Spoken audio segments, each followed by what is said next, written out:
Republic channel आपको याद है, जिसका संपादक अर्नब गोस्वामी है, और यही नहीं, इनके जो संस्थापकों में से एक राजीव चंद्रशेखर हैं, जो भारतीय जनता पार्टी के सांसद हैं। इनके यहां यह शख्स काम करता है जिसका नाम है मेजर गौरव आर्य।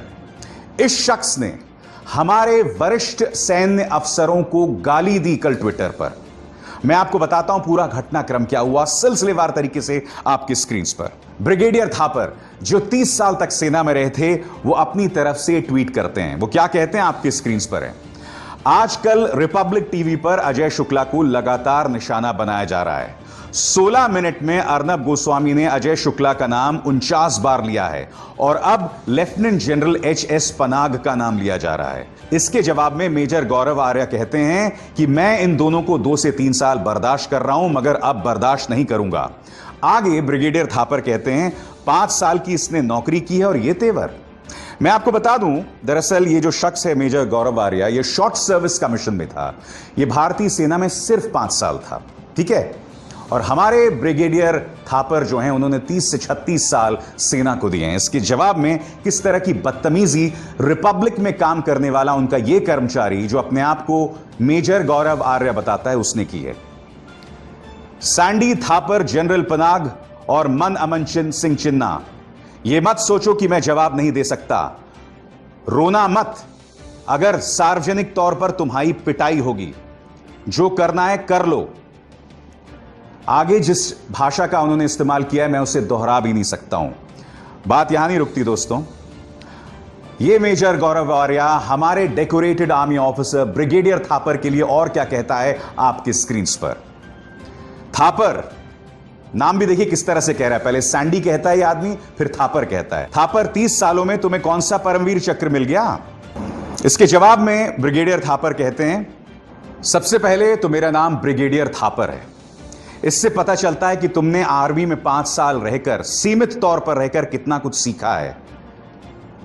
मैंने 36 साल लगाए, तुमसे 7 गुना ज्यादा। मुझे मत सिखाओ।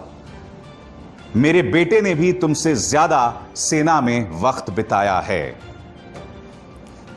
रिपब्लिक टीवी, जो लगातार सिर्फ विपक्ष से सवाल पूछता है, जो मेरे जैसे पत्रकारों को टारगेट करता है, अब इनमें इतनी हिम्मत आ गई है दोस्तों कि ये हमारे सैन्य अफसरों को टारगेट कर रहे हैं। यानी कि कल्पना से भी विचित्र हो रहा है। और दूसरी तरफ सत्ता पक्ष से कोई सवाल नहीं कर रहा है। कोई ये सवाल नहीं पूछ रहा है कि आखिर फिंगर 4 में, जो कि भारतीय जमीन का हिस्सा है, फिंगर 8, जहां तक भारत मानता है एलएसी है, मगर चीन कहां तक आ गया है? फिंगर 4 तक आ गया है, 8 किलोमीटर अंदर। वहां वो अपने टेंट्स, बंकर बना रहा है। कोई इस पर सवाल नहीं कर रहा है सरकार से। अब आपकी स्क्रीन पर ये हैं कर्नल सोनम वांगचुक, कह रहे हैं कि प्रधानमंत्री जो कह रहे हैं वो जमीनी हकीकत बिल्कुल नहीं है। मीडिया जो आपको दिखा रहा है वो जमीनी हकीकत बिल्कुल नहीं है। खुद सुनिए कर्नल सोनम वांगचुक क्या कह रहे हैं। क्या आप इन्हें भी देशद्रोही बताएंगे? सुनिए। जैसे प्राइम मिनिस्टर साहब ने बोला है कि वहाँ पर जो है चीनियों ने हमारी कोई ज़मीन नहीं ली है, ना कोई पोस्ट लिया है, तो ये थोड़ा सा मुझे लग रहा है कि अचंभे की बात है, जहाँ पर ग्राउंड रियलिटी जो है कुछ और बोलता है। रिपोर्ट्स जो मीडिया की, बाकी जितने भी मतलब यहाँ के लोकल्स हैं उनका कहना, तो इन सारी चीज़ों को देखते हुए उन दोनों के बीच में थोड़ा मतभेद दिख रहा है। जहाँ पे मीडिया को एक्सेस नहीं दिया जा रहा, या फिर मतलब किसी तरह का कोई आउटपुट या इनपुट नहीं मिल रहा है, कोई इस तरह का जरिया नहीं है, वहाँ पे मुझे यही लग रहा है कि एक तरह से ये सरकार नहीं चाहती कि जो सच्चाई है जो सामने आए। मेरा यही सोचना है, क्योंकि अगर हम मीडिया को मतलब वहाँ पे बेचते हैं तो नेचुरली फिर वो वाला गवर्नमेंट जो है ट्रांसपेरेंसी चाहता है, वो चाहते हैं कि पूरे नेशन को क्या हो रहा है वहाँ पे उसके बारे में पूरा पता चले।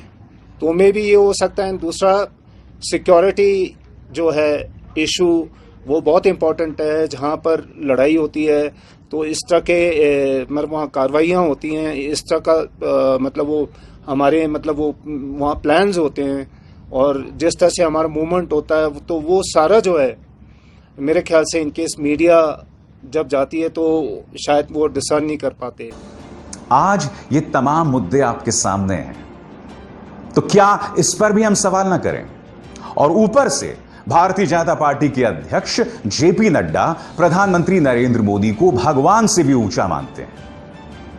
ये तमाम चीजें मेरी समझ के परे हैं। खैर, मेरी आप सबसे अपील कि इस कार्यक्रम को ज्यादा से ज्यादा लोगों तक पहुंचाएं, इसे लाइक करें, शेयर करें। अभिसार शर्मा को दीजिए इजाजत। नमस्कार।